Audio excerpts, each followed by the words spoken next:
This is Land of Havilah, Matthew 26a. Jesus is still speaking to the disciples privately. Verse 1. When Jesus had finished all these words, he said to his disciples, "You know that after 2 days the Passover is coming, and the Son of Man will be delivered up to be crucified."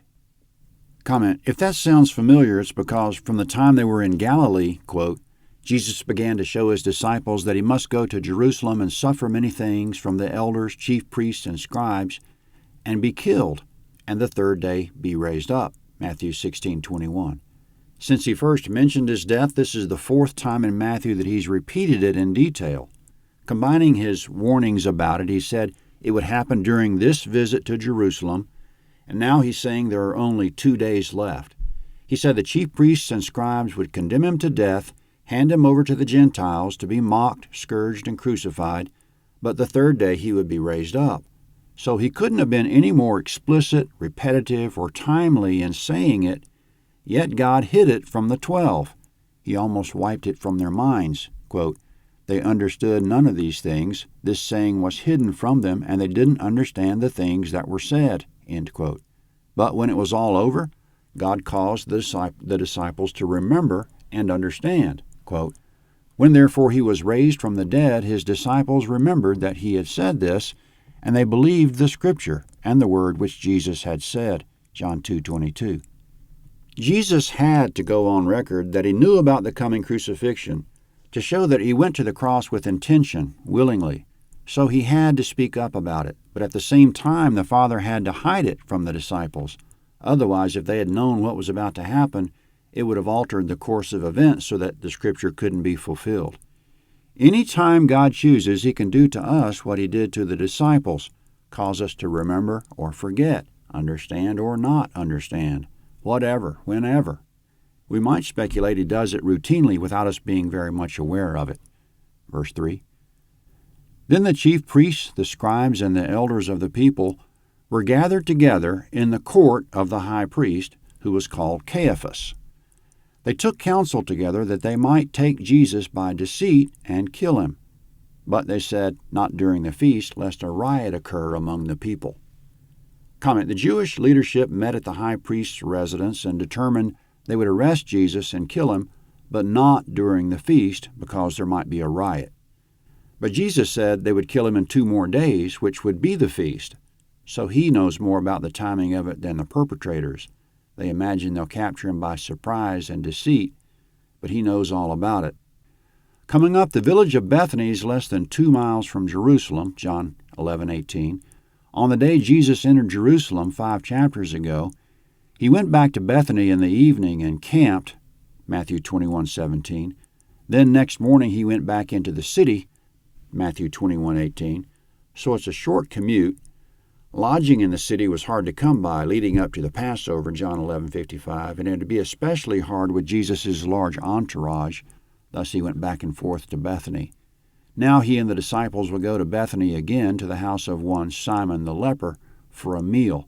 We assume Jesus healed Simon, or he'd have to isolate himself. Leviticus 13:45 and 46. Verse 6. Now when Jesus was in Bethany in the house of Simon the leper, a woman came to him having an alabaster jar of very expensive ointment, and she poured it on his head as he sat at the table. But when his disciples saw this, they were indignant, saying, "Why this waste? For this ointment might have been sold for much and given to the poor." However, knowing this, Jesus said to them, "Why do you trouble the woman? She's done a good work for me. For you always have the poor with you, but you don't always have me.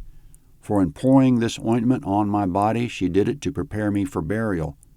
Most certainly I tell you, wherever this good news is preached in the whole world, what this woman has done will also be spoken of as a memorial of her."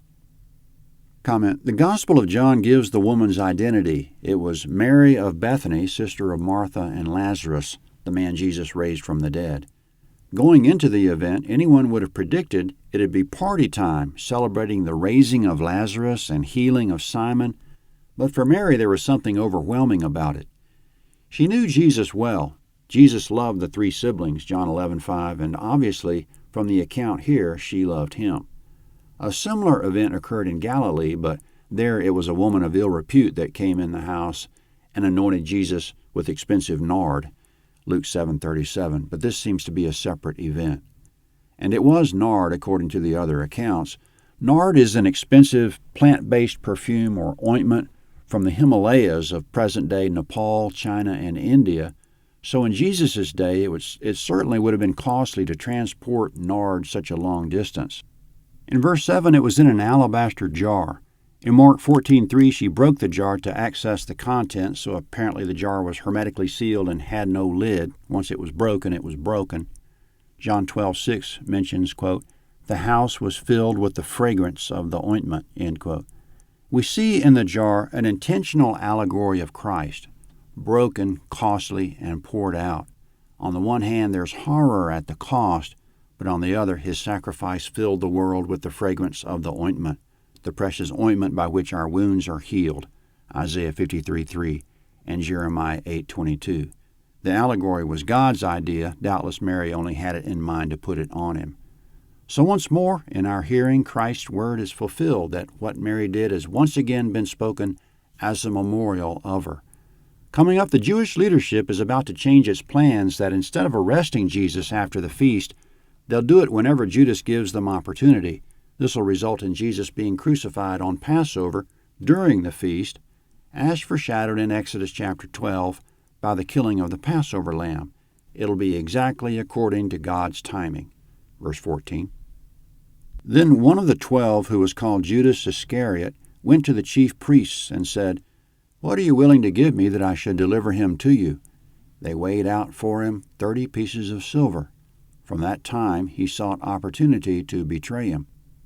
Comment: the price of 30 pieces of silver was prophesied 2 places. It was foreshadowed in the law of Moses, Exodus 21:32, that if an ox gored anyone's servant, the ox would be killed, and the owner of the ox would pay damages to the gored servant's master in the amount of 30 pieces of silver. It turned out that Jesus was the servant who was gored, Judas was the ox that did the goring, the chief priests were the ox's owners who paid up the 30 pieces of silver, and God the Father was the owner of the servant to whom damages were due. Like the ox would be killed for his goring, Judas would die as a result. The other prophecy was in Zechariah 11, where God says sarcastically that 30 pieces of silver was, quote, "the handsome price that I was valued at by them," end quote. More about that prophecy in the next chapter.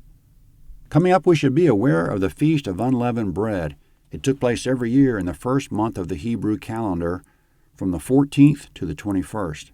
Hebrew calendar days ran not from midnight to midnight like ours, but from onset of darkness to onset of darkness. So, like every calendar day, the 14th started with an evening.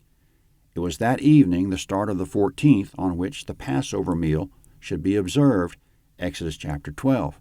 The Last Supper, coming momentarily, will be the Passover meal.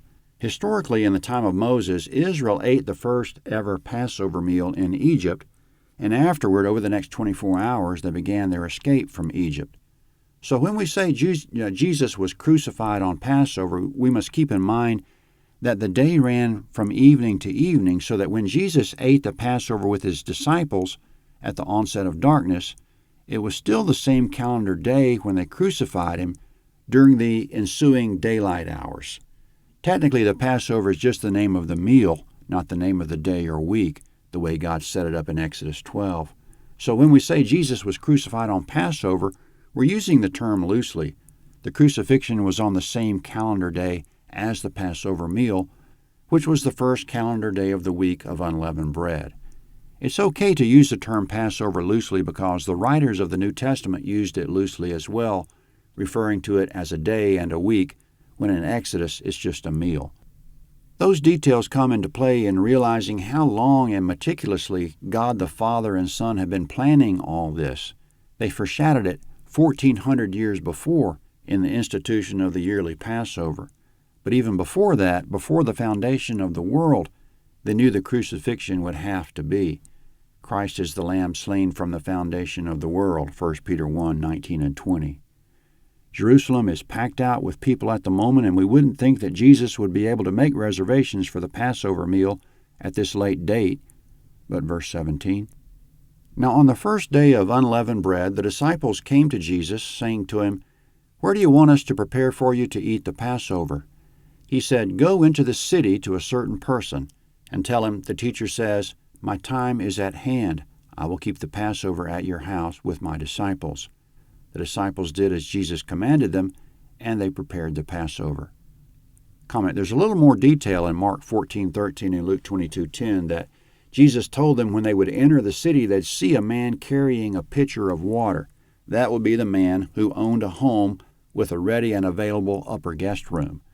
If we ever think it's too late for something, maybe we're wrong. With Jesus, maybe it's not too late after all. Coming up, the Passover Meal, which Christians more commonly call the Last Supper. Verse 20. Now when evening had come, he was reclining at the table with the 12 disciples. Comment: they didn't sit in chairs at a Western-style table, as in Michelangelo's painting. They reclined on the floor at a low table, typical of the time, on their left sides to keep their right hands free, head to the table and feet away. You can get a lot more heads around the table that way. Verse 21. As they were eating, he said, "Most certainly I tell you that one of you will betray me." They were exceedingly sorrowful, and each began to ask him, "It isn't me, is it, Lord?" Comment: each of them was feeling a little dodgy about the situation already, not having very much faith in themselves. Quote, each began to ask him, "It isn't me, is it, Lord?" They imagined with horror that it might be. Verse 23. He answered, "He who dipped his hand with me in the dish, the same will betray me. The Son of Man goes, even as is written of him, but woe to that man through whom the Son of Man is betrayed. It would be better for that man if he had not been born." Judas, who betrayed him, answered, "It isn't me, is it, Rabbi?" He said to him, "You said it." Comment: the Gospel of John adds some detail that the disciple John was positioned at the table next to Jesus. Peter motioned to John discreetly that he should quietly ask Jesus who the betrayer would be. John would have been right shoulder up, and, quote, leaning back as he was on Jesus' breast, asked him, "Lord, who is it?" Jesus said to him, "It is he to whom I will give this piece of bread when I have dipped it."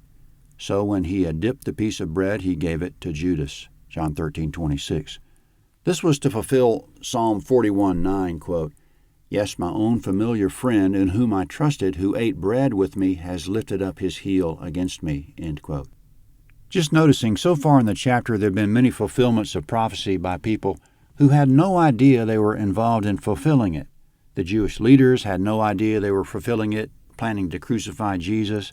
Mary had no idea she was making a prophetic statement, breaking the jar of nard. Judas didn't know he was prophesied to betray Jesus and for exactly the price foretold.